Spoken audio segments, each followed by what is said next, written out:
నీకు వందనాలు, నీకు స్తోత్రాలు నాయన. ప్రియ పరిశుద్ధాత్మ దేవుడా తండ్రి, నన్ను నీ హస్తాల్లో పెట్టుకుంటున్నాను. మీరే తండ్రి మాట్లాడండి ప్రభా. మీ స్వరాన్ని బిడ్డలకు వినిపింప చేయి తండ్రి. నాయన వినగలిగిన చెవులు మాకు ఇవ్వండి నాయన. గ్రహించే హృదయాలు దయచేయి ప్రభా.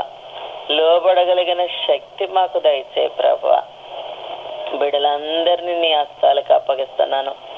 ప్రియ పరిశుద్ధాత్మ దేవుడా బిడ్డలందరినీ నీ ఆధీనంలో ఉంచుకోమని యేసు నామంలో ప్రార్థిస్తున్నాను తండ్రి, ఆమేన్. దేవునికి స్తోత్రం. యేసు ప్రభు నామంలో మీ అందరికీ నా వందనాలు తెలియపరుచుకుంటున్నాను.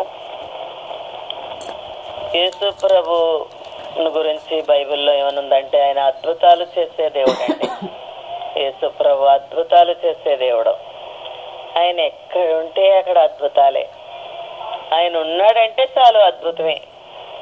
ఆయన ఎక్కడుంటే అక్కడ అద్భుతం. అంత గొప్ప దేవుడు ఆయన. ఒకసారి ఆయన ఒక కొండ మించి దిగి వస్తుంటే ఒక కుష్ఠరోగి అతనికి ఎదురుపడినట్టుగా వాక్యంలో చదువుతాం మనం.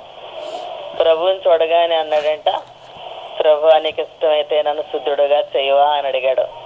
వెంటనే ప్రభు అన్నారు, నాకు ఇష్టమే, నువ్వు శుద్ధుడు కమ్ము అన్నారు. అలా అనగానే బైబిల్లో ఏమనుందంటే తక్షణమే అతని కుష్ఠరోగం అతన్ని విడిచిపెట్టిపోయిందని ఉంది. అంచేత యేసు ప్రభు వారు మరి మనకి దొరకాలే గాని ఆయన మన జీవితాల్లో ఆయన ఎక్కడ మన జీవితం ఉంటే అక్కడ అద్భుతాలే జరిగినట్టు దేవుని వాక్యంలో మనం చూస్తామండి. మత్తయి సువార్త 14వ అధ్యాయం చదివితే 1వ వచనం నుండి ఆయన అరణ్యంలో వాక్యం చెప్పడం చూస్తాం మనం. ఆ అరణ్యంలో ఆయన వాక్యం చెప్పిన తర్వాత ఉదయం నుంచి వాక్యం విన్నారు, పొద్దుపోయింది, వాళ్ళకి ఆహారం పెట్టవలసి వచ్చింది. ఆహారం పెట్టవలసి వస్తే అక్కడ ఉన్నటువంటి ప్రజలు ఎంతమంది అని ఉందంటే వాక్యంలో కొన్ని వేల మంది ఉన్నారండి. అక్కడ స్త్రీలు పిల్లలని లెక్క పెట్టి లేకపోయి ఉంటారు. పురుషుల సంఖ్య వాక్యంలో ఉంది. కొన్ని వేల మంది స్త్రీలు పిల్లలు కాక 5,000 మంది పురుషులని ఉంది వాక్యంలో. పురుషుల కంటే స్త్రీలు పిల్లలు ఎక్కువగా ఉండుంటారు. అటువంటి పరిస్థితుల్లో అక్కడ వాళ్ళకి ఆహారం కావలసి వచ్చింది, పొద్దుపోయింది. ప్రభు వాళ్ళకి ఆహారం పెట్టాలని అన్నారు, పెట్టమన్నారు. శిష్యులతో చెప్తారు, ప్రభు పంపేయండి, వీళ్ళని పొద్దుపోయింది, నువ్వు ఊరిలో పంపేస్తే వాళ్ళు ఆహారం కొనుక్కొని తింటారు అని శిష్యులు అన్నప్పుడు ప్రభు అన్నారు, మీరే పెట్టండి వాళ్ళకి ఆహారం అన్నారు. వాళ్ళు పెడదామంటే వాళ్ళ దగ్గర ఉన్నది ఎంతంటే 5 రొట్టెలు 2 చేపలు. ఏమీ అసలు అనుకోవడానికి కూడా అవకాశం లేదు. సరిపోతుందా అని ఆలోచించడానికి కూడా అవకాశం లేదండి. కొన్నిసార్లు సరిపోద్దంటావా అంటే ఇంచుమించులో కొంచెం పని కొన్ని కనీసం 5,000 రొట్టెలు అలా కూడా లేవయి. అలాంటి ఎంత ఎంత ఎంత వ్యత్యాసమైన విషయం ఇది.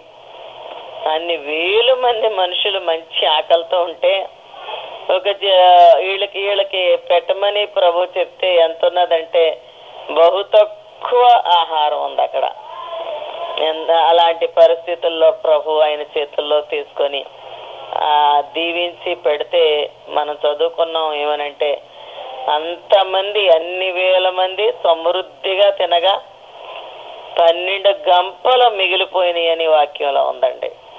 నేను ప్రార్థన చేసేటప్పుడు అప్పుడప్పుడు అంటుంటాను, ప్రభువా మీరు అరణ్యంలో ఉన్నారు, అక్కడ మీరు ఉండబట్టి అక్కడ ఉన్న రొట్టెలు 5 రొట్టెలు 2 చేపలు, కానీ మీరు ఉన్నందువల్ల అక్కడ మహా అద్భుతం జరిగింది తండ్రి. మీరు లేకపోతే 5 రొట్టెలు 2 చేపలే, వాళ్ళు అలాగా ఊరిలోకి వెళ్ళిపోవలసిందే ఆహారం పొద్దుపోయిన తర్వాత ఆహారం కొనుక్కోవడానికి.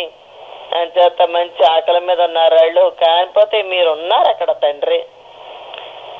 ఇలాగ చేయగలిగిన వారు ఈ లోకంలో యేసు ప్రభు తప్ప ఇంకెవ్వరూ లేరండి. ఎంత గాల్. మరి ఎప్పుడైనా మీరు వీటిని ధ్యానం చేస్తారో లేదో నాకు తెలియదు, కానీ మహా గొప్ప అద్భుతంగా నాకు అనిపిస్తుంది.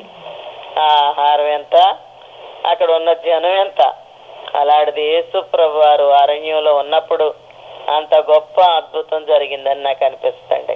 ఆయన ఎక్కడుంటే అక్కడ అద్భుతాలే. అంత గొప్ప దేవుడు. ఆయన పేరు కూడా అద్భుతకరుడు, అద్భుతకరుడు, ఆశ్చర్యకరుడు, ఆలోచనకర్త అని వాక్యంలో మనం చదువుతున్నాం. అద్భుతకరుడు, అద్భుతాలే అద్భుతాలే. మరి ఆయన కలిగినటువంటి వారి జీవితాలు ఎంత అద్భుతంగా ఉంటాయంటారు.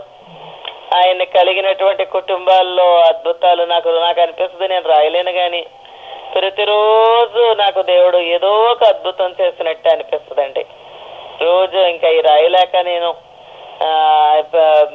ప్రతి విషయంలో నేను అద్భుతాన్ని చూస్తానే ఉంటాను. ప్రతి విషయంలో నేను అద్భుతాన్ని చూస్తుంటాను. అన్ని రాయలేక మరీ ముఖ్యమైన రాస్తాను కొన్నిసార్లు. అంచేత ఆయన అద్భుతాలు చేసే దేవుడు. ఆయన ఉన్నాడంటే అద్భుతం జరగకుండా ఉండదండి. ఆయన లేకపోతే ఏమో గాని ఆయన ఉన్నాక అద్భుతం, ఆయన ఉన్న తర్వాత మాకు అద్భుతం జరగలేదండి, మాకు ఇలాంటి నష్టం జరిగిందండి, ఇలాంటి నష్టం, ధన నష్టం జరిగింది, లేకపోతే యాక్సిడెంట్ జరిగింది, ప్రమాదం జరిగింది అనేది ఉండదండి. ఇంకోసారి యోహాను సువార్తలో కూడా 2వ అధ్యాయం 1 నుండి చదివితే కానాన్లో ఒక వివాహం జరుగుతుంది. అక్కడ యేసు ప్రభుని శిష్యుల్ని పిలిచినట్టుగా ఉంటది వాక్యంలోని. పిలిచారు, వాళ్ళు విందుకు పిలిచారు. ఆయన ఒక అద్భుతం చేస్తాడనే ఉద్దేశంతో ఆ వివాహం జరుగుతున్నటువంటి ఆ కుటుంబీకులు ఆయన్ని పిలవలేదు కానీ ఆయన్ని విందుకి, మ్యారేజ్ ఫంక్షన్కి రమ్మని పిలిచారు. ఆయన వచ్చారు, ఆయన అక్కడ ఉన్నారు. అయితే అక్కడ ఒక సమస్య ఏర్పడింది వాళ్ళకి. మీకు తెలిసే విషయం, ద్రాక్షారసం మధ్యలో, విందు జరుగుతున్న మధ్యలో అయిపోయింది. ఆ మధ్యలో అయిపోయినప్పుడు దాన్ని అప్పటికప్పుడు మరి సిద్ధపరచడం అనేది ఆ కుటుంబ యజమానికి అప్పటికప్పుడు అర్జెంటుగా సిద్ధపరచడం అనేది మరి ఎంతవరకు సాధ్యం కాదని మరియమ్మ అనుకుని ఉంటది. అంచేత ఆ విషయాన్ని ప్రభు దగ్గరికి వెళ్ళి చెప్పడం జరిగిందండి. అయితే యేసు ప్రభు ఆ మాట విన్నారు. విన్న తర్వాత ఆయన నిమిషాలలో గొప్ప అద్భుతం, 6 బాణలో ద్రాక్షారసాన్ని ఆయన ఎంతో తొందరగా ఆ విందు అయిపోక మునిపే, ఆ విందు మధ్యలో వాళ్ళు ఇలాగ నీళ్లు పోసారు, ద్రాక్ష ముంచి తీసుకెళ్ళన్నాడు. అద్భుతాన్ని చూశారు వాళ్ళు. నాకు అనిపిస్తుంది ప్రభు వాళ్ళని అద్భుతం చేస్తాడని పిలవలేదు, కానీ ఆయన ఉండడం జరిగింది అక్కడ. యేసు ప్రభు వారు అక్కడ ఉండడం జరిగింది. ఉన్నందువల్ల ఈ మరియమ్మ ఆయనతో చెప్పినప్పుడు దేవుడు గొప్ప అద్భుతాన్ని చేసి అక్కడ కొరత తీర్చినట్టుగా వాక్యంలో మనం చూస్తున్నాం. ఆయన ఎక్కడుంటే అక్కడ అద్భుతాలండి. ఆయన అద్భుతాలు చేసే దేవుడు. ఎన్ని అద్భుతాలు చిన్నప్పటి నుంచి ఒకసారి నేను ఆయన చేసిన అద్భుతాలు స్తుతిస్తా ఉంటే 1 అవర్ ఈజీగా అయిపోద్దండి. ఇంకా ఉండిపోతాయి కొన్ని అద్భుతాలు. అన్ని కార్యాలు ప్రభు నా జీవితంలో చేశారు, చేస్తూనే ఉన్నారు, చేయబోతున్నారు. నాకు తెలుసు ఇంకా ఇంతవరకు నా జీవితంలో చేసిన అద్భుతాలను మించి గొప్ప కార్యాలు ఆయన చేయబోతున్నాడని నా అంతరంగంలో తెలుసండి నాకు ఆ విషయం. దేవునికి మహిమ కలుగును గాక. ఆయన అద్భుతాలు చేసే దేవుడు. అలాగే పరిశుద్ధ గ్రంథంలో ఒకసారి యేసు ప్రభు వారు ఒక మార్గంలో వెళ్ళిపోతుండడం జరిగింది. శిష్యులతో కలిసి ఆయన వెళ్తుంటే ఒక పాడెదురైంది ఆయనకి. ఆవిడ ఏడుస్తుంది, ఆ విధవరాలు కుమారుడు చనిపోయాడని. యేసు ప్రభు దగ్గరికి వచ్చి చెప్పలేదు గాని ఆ పాడే ఆయన్ని దాటుకొని వెళ్ళడం అనేది జరగలేదనిపిస్తుందండి నాకు. మామూలు మనుషులైతే ఆ పాడెదురైతే అంతే, ఇంకా ఆ పాడి మోసుకెళ్ళిపోతారు. కానీ ఈ గొప్ప దేవుడికి ఎదురైన తర్వాత ఆ పాడి ఎదురికి ఆయన దాటుకొని వెళ్ళడం అనేది జరగలేదు. ఆయన ఏం చేస్తాడంటే ఆ యొక్క చనిపోయినటువంటి ఆ యవనస్తుడిని, విధవరాల కుమారుడిని, ఆ పాడి మీద పడి ఉన్న పిల్లడిని, ఆ శవాన్ని ముట్టి బ్రతికించి తల్లికి అప్పగించినట్టుగా వాక్యంలో ఉంది. ఆయన దాటుకొని ఆ శవం ఎదురికి వెళ్ళడం జరగలేదండి. ఎందుకంటే అద్భుతాలు చేసే దేవుడు ఆ శవానికి ఎదురుపడడం జరిగిందండి. ఆయన ఎదురుపడిన తర్వాత ఆ మరణం జీవంగా మారిపోయిందండి. ఇంకొకసారి పరిశుద్ధ గ్రంథంలో విచారంలో పట్టుబడినటువంటి ఒక స్త్రీని ఆయన దగ్గరికి తీసుకొచ్చారు. ఒకసారి అసలు వాళ్ళ ఉద్దేశం ఏంటంటే యేసు ప్రభు మీద నింద మోపాలి, ఆయన రక్షించడానికి వచ్చాడు, ధర్మశాస్త్రాన్ని ఆయన కొట్టివేయడానికి వచ్చాడని నింద మోపుదాం అన్న ఉద్దేశంతో ఆ వ్యభిచారంలో పట్టబడిన స్త్రీని ఒక ఉద్దేశంతో తీసుకెళ్లారు. ఏమైనప్పటికీ వాళ్ళ ఉద్దేశం ఏమైనప్పటికీ ఆ స్త్రీ యేసు ప్రభు వారికి ఎదురుపడడం జరిగిందండి. ఆయన దగ్గరికి తేబడింది. ఒకసారి ఒక పాట పాడుతుంటే నేను విన్నాను, మీరు ఎప్పుడైనా విన్నారో లేదో గాని, అమ్మా అని నన్ను పిలిచావు ప్రభు అని ఈ వ్యభిచారంలో పట్టబడిన స్త్రీ పాడినట్టుగా దైవజనులు కట్టారు. ఇది ఎవ్వరూ పిలువని పిలుపు, నేను ఎన్నడూ వినని పలుకని ఆ పాట విన్నానండి. అందులో ఒక చరణం ఏంటంటే, నాదు పాపంలో నేను పట్టబడ్డాను, రాళ్లతో తరమబడ్డాను, కానీ నీ సన్నిధి దొరికింది, నీ పాద సన్నిధి అని పాడుతుంటే విన్నాను. ఏమైనప్పటికీ యేసు ప్రభు వారి పాద సన్నిధి ఆ వ్యభిచారంలో పట్టబడిన స్త్రీకి దొరికింది. అప్పుడు అద్భుతంగా ప్రభు దగ్గర ఆమె క్షమించబడింది, రక్షించబడిందండి. దేవునికి మహిమ కలుగును గాక. క్షమించబడింది, రక్షించబడింది. ప్రభు ఆమెను క్షమించాడమ్మా, నేను నిన్ను క్షమించాను, ఇక మీదట పాపం చేయొద్దని ఆమెను పంపించేయడం మనం చూస్తున్నాం. అంచేత ఆయన అద్భుతం చేశాడు ఆమె జీవితంలో. ఎందుకో తేబడింది యేసు ప్రభు దగ్గరికి, ఆయన కంటిలో పడింది, ఆయన ఎదురు పడింది. తర్వాత ఆమె జీవితంలో అద్భుతమైన క్షమాపణ పొందుకుంది. అంచేత ఇంత గొప్ప దేవుడు ఆయన, ఇంత గొప్ప దేవుడు. మన జీవితాల్లో అద్భుతాలు చేయాలని ఆయన ఆశపడుతున్నటువంటి దేవుడు. అంచేత మరి ఆయన మన ఇటువంటి అద్భుతాలు మన జీవితంలో, గొప్ప కార్యాలు, మన కుటుంబ సమస్యల్లో గొప్ప అద్భుతాలు మనం చూడాలి అని అంటే ఆయన మన హృదయంలో, మన కుటుంబంలో ఉండేటట్టు మనం ప్రవర్తించాలండి. అలా లేకపోతే మాత్రం అద్భుతాలు మనం చూడలేమండి. యేసు ప్రభు మాత్రమే అలా చేయగలరు. అందువల్ల మనం ఆయన్ని కలిగి ఉంటే, ఆ అరణ్యంలో ఆయన శరీరధారిగా అక్కడ ఉన్నారు, అయితే ఆయన ఆత్మస్వరూపిగా మన హృదయంలో మనలో ఉంటానంటున్నాడు ఆయన. అప్పుడు ఆయన అక్కడ శరీరధారిగా ఉన్నారు. అరణ్యంలో 5 రొట్టెలు 2 చేపల్ని దీవించినప్పుడు ఇప్పుడైతే ఆయన ఆత్మస్వరూపిగా ఉన్నారు. ఆయన ఎవరైతే ప్రభువా మరి మన హృదయంలో మనలో ఉంటానంటున్నాడు ఆయన. ఎవరైతే ప్రభువా నా హృదయంలోకి రండి, నాలో మీరు నివాసం చేయండి, గతంలో నా ఇష్టం చేశాను, నీ చిత్తానికి ఇప్పుడైతే నీ చిత్తానికి నన్ను అప్పగించుకుంటున్నానని ప్రార్థన చేసుకొని, ఆ ప్రభువుకి ఇష్టం లేని ప్రతి అవిధేయతను ప్రార్థనాపూర్వకంగా మనం జయించాలా. ప్రార్థనా జీవితం ద్వారా నిత్యం ఆయన సన్నిధిని అనుభవిస్తూ మన అవసరాలు విన్నవించుకోవాలి. ఆయన దగ్గర ప్రభువుని పిలవాలంటే హృదయంలోకి రమ్మని పిలవాలా. ప్రభువా నా హృదయంలోకి రా తండ్రి, నేను పాపిని, నన్ను క్షమించు, నా జీవితంలో అడుగుపెట్టు నాయనా, నా హృదయంలోకి అడుగు పెట్టండి. ఇంతవరకు నా స్వంత బుద్ధిని మీద నాయనా, నా స్వబుద్ధిని ఆధారం చేసుకొని జీవించాను, నన్ను క్షమించు ప్రభువా.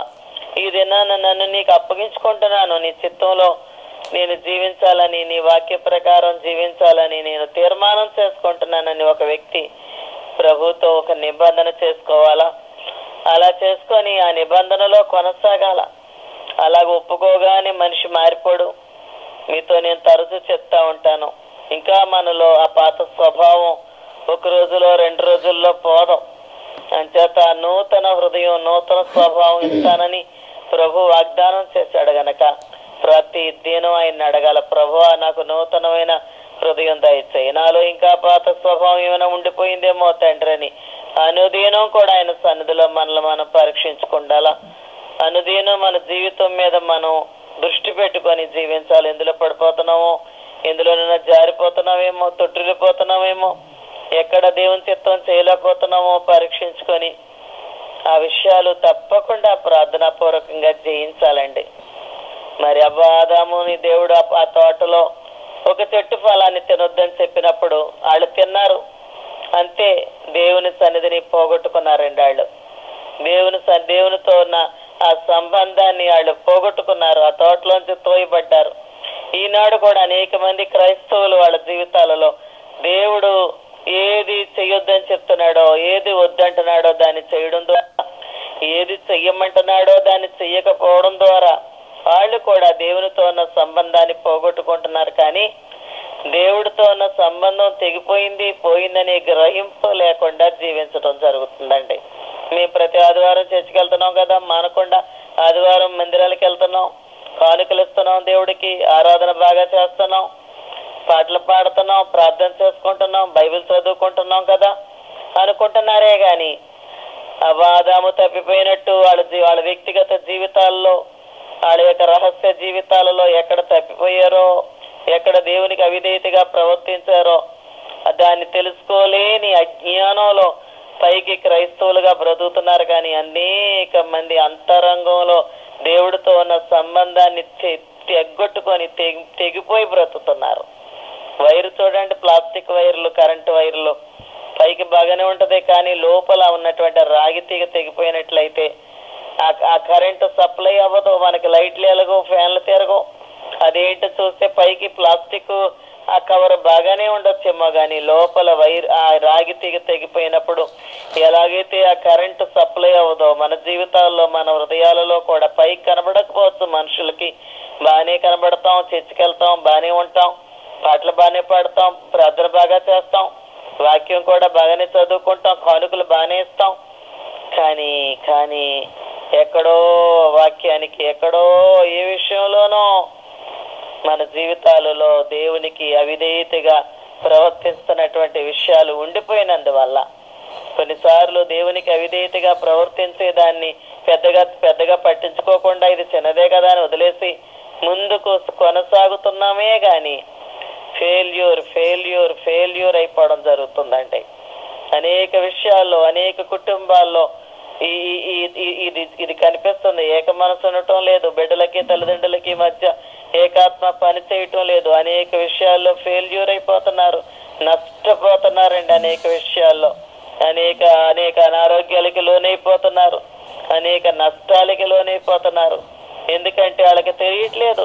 ప్రార్థన చేయండి అని అనేకలను అడుగుతారు, ప్రార్థన చేయించుకుంటారు, ప్రార్థన చేస్తారే గాని ఎక్కడో దేవుడితో ఉన్న సంబంధాన్ని మనం తెగొట్టేసుకున్నాం అనేటటువంటి గ్రహింపు లేకుండా అనేక మంది క్రైస్తవులు ఈ దినాల్లో జీవించడం జరుగుతుందండి.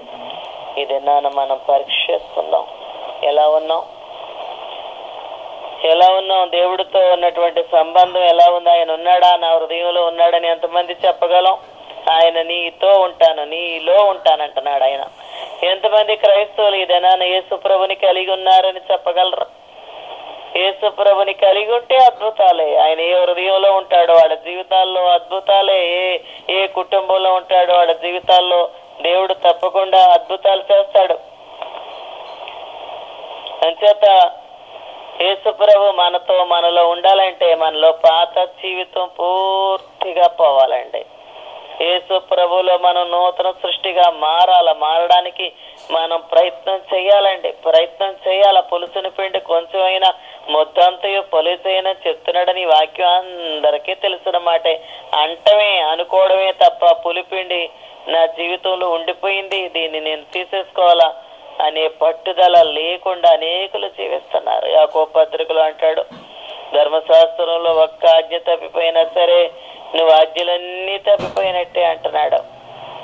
అంచేత యేసు ప్రభువారు మన జీవితాల్లో ఉంటే అద్భుతాలని చెప్పుకున్నాం. మరి ఆయన ఉన్నాడా మన జీవితాల్లో? ఆయన మనలో ఉండాలంటే మనలో నిజమైన పశ్చాత్తాపం రావాలా. మన యేసు ప్రభు దగ్గర మన చిన్నతనం నుండి తెలియక చేసిన తప్పులు పశ్చాత్తాపంతో ఒప్పుకోవాలా. ఆయన్ని ప్రాధేయపూర్వకంగా అడగాల. ప్రభువా, నాకు నూతన హృదయం ఇవ్వా, నాకు నూతన స్వభావం ఇస్తానన్నావు కదా, రాతి గుండెని తీసేస్తానంటున్నావు, మాంసపు గుండె ఇస్తానంటున్నావు, నాకు ఇవ్వా ప్రభా. నా నేచరు మార్చు నాయన, నా స్వభావం మార్చు నాయన, నీ స్వభావం పెట్టు. యేసుక్రీస్తుకున్న మనసు మీరు కలిగి ఉండడని అన్నావు తండ్రి, నాకు ఆ మనసు ఇవ్వా ప్రభా.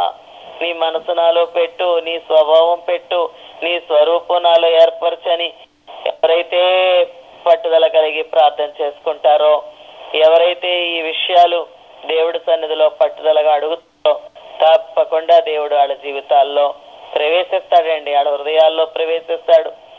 రోజు వ్యక్తిగతంగా ప్రార్థన చేసుకోగలగాల, కనీసం ప్రతిదినం 2.5 గంటల ప్రార్థన చేసుకోవడంలో, వాక్యం చదువుకోవడంలో మనం దేవుని సన్నిధిని అనుభవించే వారంగా ఉండాలండి. మనం ఎప్పుడు మోకాళ్ళేస్తే నేను అంటుంటాను, ప్రభువా మరియా మార్తా లాజరు ఇంటికి నువ్వు అప్పుడప్పుడు వెళ్ళి ఓడివి, అప్పుడు నీ సన్నిధిని మరీ అనుభవిస్తా ఉండేది నీ పాదాలు ఏరు కూర్చొని. ఇప్పుడైతే అలా కాదు ప్రభువా, మేము ఎప్పుడు మోకాళ్ళేస్తే అప్పుడు నువ్వు వచ్చి కూర్చుంటానంటున్నావు. నువ్వు గదిలోకి వెళ్ళి తలుపేసుకొని ప్రార్థన చేయి, రహస్యమందు చూస్తున్న తండ్రి నీకు ప్రతిఫలం ఇచ్చునంటున్నాడు. ఎక్కడ 2-3 నా నామం కూడి ప్రార్థన చేస్తారో వాళ్ళ మధ్యకు వచ్చి నేను ఉంటానని అంటున్నాడు ప్రభు. నేను ప్రార్థన చేసేటప్పుడు నాకు ఒక ఫ్రెండ్ ఉన్నారు, ఆవిడ నేను కలిసి ప్రార్థన చేసుకుంటున్నప్పుడు మొట్టమొదటగా నేను ప్రభుని ఆయన వచ్చి కూర్చున్నట్టే నాకు అనిపిస్తుందండి. ప్రభు నువ్వు ఉన్నావు మా మధ్యలోకి, మాట తప్పని దేవుడివి, వచ్చావు ఇక్కడ కూర్చున్నావు తండ్రి, ఇదిగో ఒక్కొక్క మనవి నీ దగ్గర పెట్టుకుంటున్నాను, మా మధ్యలో నువ్వు ఉన్నందుకే నీకు స్తోత్రం అని. అప్పుడు దేవుడి సన్నిధిలో నా మనవులన్నీ కూడా ఆయన ఇక్కడ ఉన్నారనేటటువంటి నమ్మకంతో నేను ఆయన సన్నిధిలో విజ్ఞాపనలు చేసుకుంటుంటానండి. అంచేత ఆయన సన్నిధి అనుభవిస్తున్నావా? ఆయన ఉనికి ఆయన తాకిడి, పరిశుద్ధాత్మ తాకిడి అనుభవిస్తున్నామా? ఆయన ఉన్నారు, ఆయన వింటున్నారనే గ్రహింపు కలిగి మరి మనం ఉండడం జరుగుతుందా? ఆయన మన ప్రతి అవసరం తీరుస్తారు, ప్రతి సమస్య తీరుస్తానంటున్నారు. ఆయన మనలో ఉన్నారా లేదా, మనతో ఉన్నారా లేదా అనేటటువంటి విషయాన్ని మాత్రం బహు జాగ్రత్తగా చూసుకోవాలండి. ఈ విషయాన్ని యేసుప్రభు వారు ఒకసారి ఆ చిన్నతనంలో ఉంటుండగా తల్లిదండ్రులతో కలిసి మందిరానికి వెళ్ళినప్పుడంట ఆయన ఉండిపోయారంట దేవాలయంలో. యేసుప్రభు తల్లిదండ్రులు వెళ్ళిపోయారు. తర్వాత ఎత్తుక్కుంటే ప్రభు కనబడలేదు. మళ్ళీ వెనక్కి తిరిగి వచ్చి, అయ్యో ప్రభు ఆ కొడుకుని అడుగుద్ది తల్లి, నువ్వు ఉండిపోయావా, నువ్వు మాతో కూడా వస్తున్నావు అనుకుని వెళ్ళిపోయావు అని అంటది. ఇలాగ చాలా మంది వాళ్ళ జీవితాల్లో ప్రార్థన చేసేసుకున్నాం, బైబిల్ చదివేసుకున్నాం అనుకుంటున్నారే గాని ఎక్కడో దేవుడితో వాళ్ళకున్న సంబంధం మరి తెగిపోయిందని, దేవుడితో ఉన్న సంబంధాన్ని పోగొట్టుకున్నామని, దేవుడికి అవిధేయతగా జీవించడం ద్వారా దేవునికి దూరం అయిపోయామని ఎంతమందో గ్రహింపు లేని క్రైస్తవ కుటుంబాలను నేను చూడటం జరుగుతుందండి. ఆ పిల్లలు తల్లిదండ్రుల మాట వినరు, తిరగబడిపోతున్నారు. తల్లిదండ్రుల మీద ఒక ఆవిడ అంటది, అమ్మ విజయమ్మ నా కూతురున యవనస్తురాలు, పెళ్లికి ఎదిగొచ్చిన అమ్మాయి అండి, మరి పీజీ చేసిన పాప నాతో మాట్లాడదమ్మా అంటదండి. ఎంత విచారకరమైన విషయం చూడండి. క్రైస్తవ కుటుంబాలు నేను చూస్తూ ఉంటాను ఈ దినాల్లో. మరి ఇప్పటికే మరి అలాగ అనేక కుటుంబాల్లో క్రీస్తుని కలిగిన వారుగా కాకుండా పై భక్తి చేసుకుంటూ మరి క్రీస్తు లేని క్రైస్తవులుగా అనేక మంది జీవించడం జరుగుతుందండి. క్రీస్తు లేని క్రైస్తవులు. అంచేత యేసుప్రభు వారు ఎక్కడుంటే అక్కడ అద్భుతాలు. అరణ్యంలో ఆయన ఉన్నాడు, అద్భుతం జరిగింది. కానాను విందులో ఆయన ఉన్నాడు, అక్కడ కూడా అద్భుతం జరిగింది. ఎక్కడుంటే అక్కడ అద్భుతాలు జరిగినట్టుగా మనం దేవుని వాక్యంలో చూస్తున్నాం. అంచేత మన జీవితాల్లో మనం దేవుడికి కానుకిచ్చాం కదా, కానుకేస్తాం మనం దేవుడికి అని కొంతమంది డబ్బులు ఇచ్చి దేవుడికి సంతృప్తి పడిపోతున్నారు. నయోమి జీవితాన్ని ఒకసారి మనం ఆలోచన చేస్తే యేసు ప్రభు చిత్తంలో నుంచి తొలగిపోయి మోయాబు దేశం వెళ్ళిపోయింది. ఆ వెళ్ళిపోయినందువల్ల ఎంత నష్టపోయిందో నయోమి. దేవుడిని ఏమి వదిలేయలేదండి నయోమి, కానీ దేవుడితో ఉన్న సంబంధం, దేవుడితో ఉన్న ఆ సహవాసాన్ని, ఆ యొక్క సంబంధాన్ని పోగొట్టుకొని ఆ మోయాబు దేశం వెళ్ళడం ద్వారా దేవుని సన్నిధిని పోగొట్టుకోవడంతో ఎంత నష్టపోయిందో. భర్తను పోగొట్టుకుంది, బిడ్డలను పోగొట్టుకుంది. నేను సమృద్ధి గలదానిగా లేనప్పుడు రిక్తురాలుగా వచ్చానని చెప్పి మాట్లాడితే, నేను నయోమి అనొద్దు, నన్ను మారా అనండి అని చెప్పి అంటదండి. కారణం దేవుడు యెహోవా నాకు విరోధి అయ్యని అంటది కానీ దేవుడు తనకి విరోధి అవ్వలేదు. ఆవిడ దేవుడి నుంచి దూరం అయిపోయి దేవుడు చిత్తంలో నుంచి తొలగిపోయి ఆ నష్టాన్ని, ఆ కష్టాన్ని ఆ కుటుంబంలో 3 మరణాలు తెచ్చుకుందండి ఆవిడ. అంచేత మన జీవితాలు ఈ దినాన పరీక్ష చేసుకుందాం. చివరిగా నేను చెప్తున్నాను ఇంకొక మాట. యోహాను సువార్తలో లాజరు మరియా మార్తల యొక్క జీవిత గాథలు మనం ఆ కుటుంబంలో జరిగిన విషయాన్ని ఆలోచన చేస్తే యేసుప్రభు వారు తిరిగి వచ్చిన తర్వాత మార్త మరియలు ఆయనతో అంటారు, లాజరును సమాధి చేసిన తర్వాత, ప్రభువా నువ్వు ఇక్కడ ఉండుంటే నా సహోదరుడు చనిపోను ప్రభువా, నా సహోదరుడు చనిపోయేవాడు కాడు అంటారండి వాళ్ళు. నిజమే, యేసుప్రభు వారు అక్కడ ఉండుంటే లాజరు చనిపోను అనుకుంటాను నేను. తాత్కాలికమైనటువంటి ఎడబాటు, కొంత ఎడబాటు. బేతనియాలో లేరు ప్రభు ఆ దినాల్లో, లాజరు కాయిలా పడిన దినాల్లో బేతనియాలో ప్రభు లేనందువల్ల ఆ కుటుంబంలో ఒక మరణమే జరిగిపోయిందంటే, ప్రభువా నువ్వు ఉండుంటే నా సహోదరుడు చనిపోయేవాడు కాదు. నిజం, వాస్తవం అది. ప్రభు ఒక ఉద్దేశంతో దూరంలో ఉండడం, ఆ తర్వాత గొప్ప కార్యం చేద్దామని ఉద్దేశంతో ఆయన ఆలస్యంగా రావడం జరిగింది. కానీ ఒక్క మాట, బేతనియాలో ప్రభు లేనప్పుడు అక్కడ ఒక మరణమే జరిగిపోయిందండి. అంచేత ఈ దినాన మనం పరీక్ష చేసుకుందాం. యేసు ప్రభుని కలిగి ఉన్నామా? ప్రార్థనా జీవితం ఉందా? దేవుడితో మన సంబంధం ఎలాగుంది? దేవుడితో మన సంబంధం బాగుందా? ప్రార్థనా జీవితం ఎలాగుంది? ప్రతి దినం దేవునితో ఒక 2.5 గంటలు వ్యక్తిగతంగా గడుపుతున్నామా? బిజీ అంటున్నారు అనేక మంది. ఎందుకని ఆశీర్వాదం లేదు, దీవెన లేదు, భద్రత లేదు, కుటుంబాలకి కాపుదల లేదు. ఎందుకంటే దేవుడితో సంబంధం లేదు, దేవుడి సన్నిధిలో దేవుని ప్రార్థన లేదు. అనేక మంది ఈ దినాల్లో ప్రార్థన చేయించుకుంటున్నారే తప్ప ప్రార్థన చేసేవారిగా ఉండటం లేదండి. ప్రార్థనా జీవితం అనేక మందికి కరువైపోయింది. ప్రతి మాట వింటాడండి, ప్రతి చిన్న విషయం కూడా ఇలా ఆయనతో చెప్పుకుంటే ఆయన ఎప్పుడు కూడా మన కోసం కనిపెట్టుకుని ఉంటాడండి. ఆయన కొన్నిసార్లు మనం ఎవరికైనా ప్రార్థన చేయమని ఫోన్ చేస్తే వాళ్ళ ఫోన్లో మనకు దొరకపోవచ్చేమో గాని ప్రభువుకి గాని మనం ప్రార్థన చేస్తే ఆయన మనకి దొరకకుండా ఉండేటటువంటి పరిస్థితులు ఉండవండి. అంచేత ఆయన ఎప్పుడు మొరపెడితే అప్పుడు వినడానికి, సహాయం చేయడానికి ఆయన మనకి ఎప్పుడు సిద్ధంగా ఉండే దేవుడుగా ఉన్నాడు. అంచేత యేసు ప్రభు మన జీవితాలలో ఉంటే అద్భుతాలని మాట్లాడుకున్నాం. అదిగో కానానులో ఆయన ఉన్నాడు. ఆ కానానులో జరుగుతున్నటువంటి వివాహంలో ప్రభుని పిలిచేరాళ్ళు. ఆయన అక్కడ ఉండడం వల్ల అక్కడ వచ్చిన కొరతని ప్రభు తీర్చి అద్భుతం చేశారు. అదిగో అరణ్యంలో ప్రభు ఉన్నారు. ఉన్న రొట్లు 5 రొట్లు 2 చేపలే గాని కేవలం ప్రభు నువ్వు 5 రొట్లు 2 చేపలేనయ్యా, నువ్వు ఉండబట్టే తండ్రి 1000 మందికి ఆశీర్వాదకరంగా చేస్తావని దేవుణ్ణి నేను స్తుతిస్తుంటాను. ప్రభు అక్కడ ఉన్నారు. గొప్ప అద్భుతం జరిగింది. బేతనియాలో ప్రభు లేరు. లాజరు కాయిలా పడ్డాడు, చనిపోయాడు. చివరికి సమాధిలో కూడా పెట్టడం జరిగింది. ఆ తర్వాత ప్రభు వచ్చారు అక్కడికి. ఆ పిలుపు మొదటి పిలుపే ఆయనకి అందింది. కావాలని ఆలస్యంగా వచ్చారు. రోగిగా ఉన్నటువంటి లాజర్ని బ్రతికించడం ఆయన చిత్తం కాదు గాని సమాధిలో కంపు కొడుతున్న లాజర్ని బ్రతికించి ఆయన శక్తిని రుజువు చేసుకోవడం ఆయన ఉద్దేశం కనుక మరలా వచ్చారు. ఆయన మరలా తిరిగి వచ్చినప్పుడు, బేతనియా వచ్చినప్పుడు సమాధిలో ఉన్నటువంటి లాజరు బయటికి రావడం జరిగింది. అదిగో నయోమి దేవుని సన్నిధిని పోగొట్టుకొని వెళ్ళింది. ఆ తర్వాత మళ్ళీ తిరిగి వచ్చింది. తిరిగి బెత్లెహేం వెళ్ళిపోవాలని అనుకున్నప్పుడు రూతుని దేవుడు ఆమెకు సహాయకరంగా ఇచ్చి మళ్ళీ ఆమె జీవితాన్ని చిగురింపచేసేయడం మనం చూస్తున్నాం. ఇదేనా నా ప్రభు మన జీవితాలలో ఉన్నాడా? మనం పరీక్షించుకుందాం. ఆయన మనలో ఉండాలంటే మన గతాన్ని ఆయన దగ్గర ఒప్పుకోవాలా. పూర్తిగా వాక్యం మనకి ఎలా జీవించమని వాక్యంలో సెలవిచ్చాడో ఆ వాక్యాన్ని పూర్తిగా గైకొని జీవించాలా. అలాగా జీవించలేకపోతే ప్రార్థన ద్వారా ఆ జీవితాన్ని ఇమ్మని కోరుకొని ఆ జయ జీవితాన్ని పొందుకోవాలా. మూడవదిగా ఇతరుల కొరకు విజ్ఞాపన చేయాలా. వాక్యాన్ని శ్రద్ధగా చదువుకోవాలా.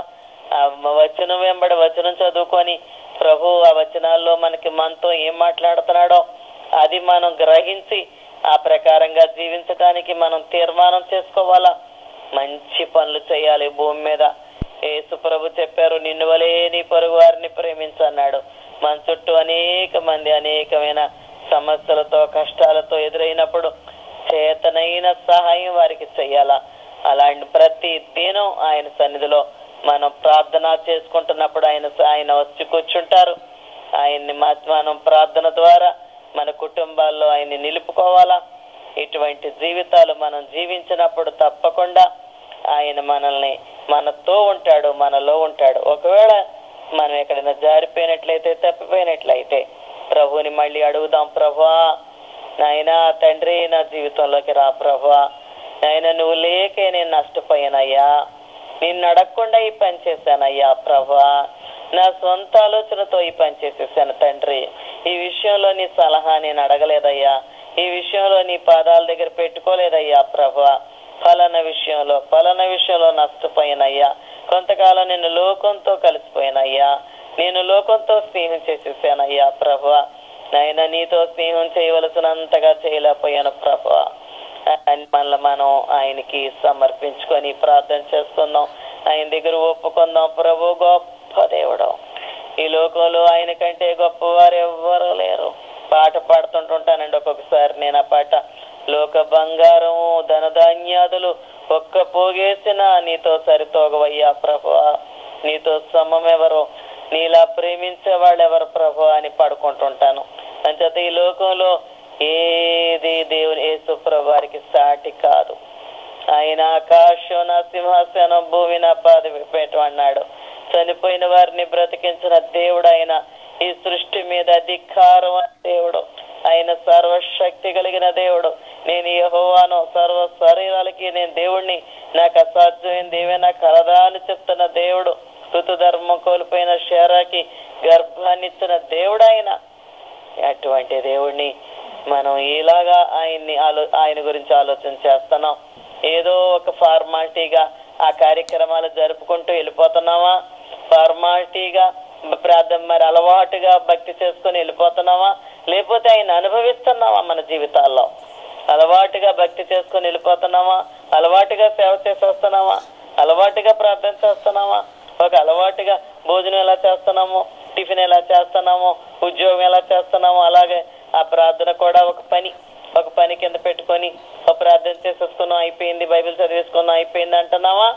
లేకపోతే ఆయనతో నిజమైన రిలేషన్ కలిగి ఆయనతో మాట్లాడుకుంటూ, ఆయన మనతో మాట్లాడింది వింటూ, ఆయన ఏం చెప్పాడో దాన్ని వింటూ ఆ ప్రకారంగా ఆయన అడుగు జాడల్లో నడుచుకుంటున్నావా?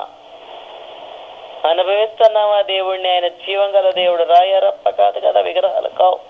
అనుభవిస్తున్నావా ఆయన్ని?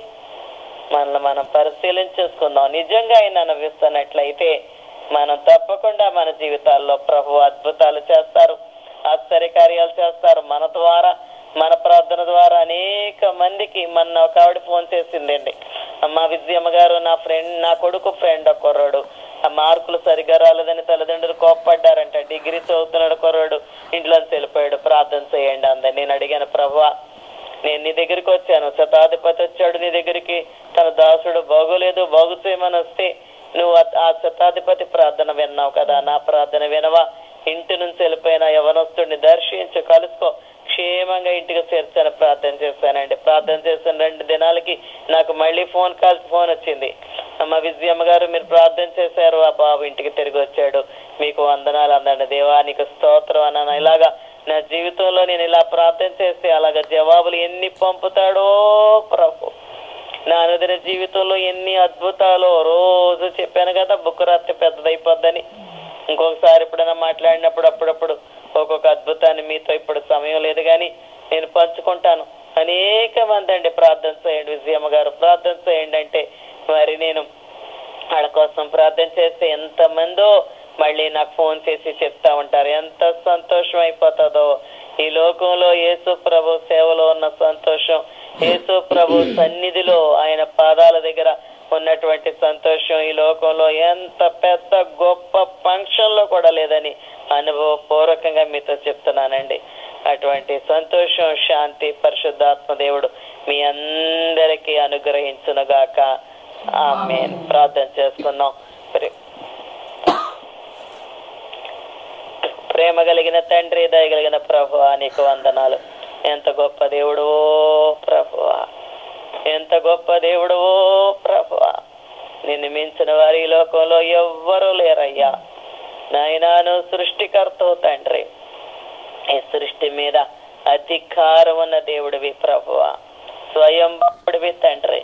నేనున్నవాడను అనువాడని ఉన్నానని చెప్పిన దేవుడివి నాయనా తండ్రి. ఎన్ని అద్భుతాలో నీ పరిశుద్ధ గ్రంథంలో ఇంకా నువ్వు చేసి రాస్తే ఆ గ్రంథం సరిపోదయ్యా ప్రభువా. అంత గొప్ప దేవుడివి. అయితే ఇంత గొప్ప దేవుడు అయినటువంటి నిన్ను మా జీవితాలలో ఏ రీతిగా అర్థం చేసుకుంటున్నాం ప్రభువా, నేను ఎలాగ ఊహిస్తున్నాం ప్రభువా, నీకు ఎటువంటి స్థానాన్ని మా బ్రతుకుల్లో ఇస్తున్నాం ప్రభువా, ఎలాగ నిన్ను ఆరాధిస్తున్నాం తండ్రి, అలవాటుగా భక్తి చేసుకుని వెళ్ళిపోతున్నామా, మా జీవితాలలో నిన్ను అనుభవిస్తున్నామా తండ్రి, అనుభవించే వారంగా చేయి తండ్రి. ఇంత గొప్ప దేవుడైన నీకు ఎలాగ లోబడి జీవించాలో, ఎలాగ నిన్ను సన్మానించాలో, ఎలాగ నీకు విధేయత కలిగి జీవించి నువ్వు చేసే అద్భుతాలు మా జీవితాల్లో అనుభవిస్తూ మేము అనుభవించడమే కాకుండా తండ్రి, నీతో మేము సరి అయిన సంబంధాన్ని కలిగి ఉండి అనేకుల కొరకు ప్రార్థన చేసి వాళ్ళకి ప్రార్థన సహాయాన్ని అందించి ఈ గొప్ప దేవుడి ద్వారా వారికి కూడా సహాయపడే వారంగా, వారికి నిన్ను పరిచయం చేసే వారంగా చేయి తండ్రి. అమెరికా దేశాన్ని నీకు జ్ఞాపకం చేస్తున్నాను యేసయ్యా, గొప్ప ఉజ్జీవాన్ని పంపయ్యా, ఆ దేశాన్ని రక్షించు నాయన. ఈ బిడ్డలందరినీ నీ హస్తాల్లో పెడుతున్నాను, దీవించండి. వీరి కుటుంబాలు కూడా నీలో పరిపూర్ణులుగా మార్చు నాయన, పరిపూర్ణమైన క్రైస్తవులుగా చేయి తండ్రి. పై భక్తి వద్దు నాయన, పై భక్తి వద్దు, పై ప్రార్థనలు వద్దు తండ్రి. లోతైన భక్తి బిడ్డలకి దయచేయి, లోతైన విశ్వాసం దయచేయండి, లోతైన ప్రార్థనా జీవితంలోకి బిడ్డల్ని నడిపించండి ప్రభువా. నీకు వందనాలు. లోతైన మెట్టులోకి ఈ బిడ్డల్ని ఎదిగించి వారి బ్రతుకులలో నిన్ను కలిగిన వారై పరలోక రాజ్య వారసులయ్యే కృపను దయచేయమని యేసు నామములో ప్రార్థించి స్తుతించి పొందుకుంటున్నాము తండ్రి. ఆమేన్.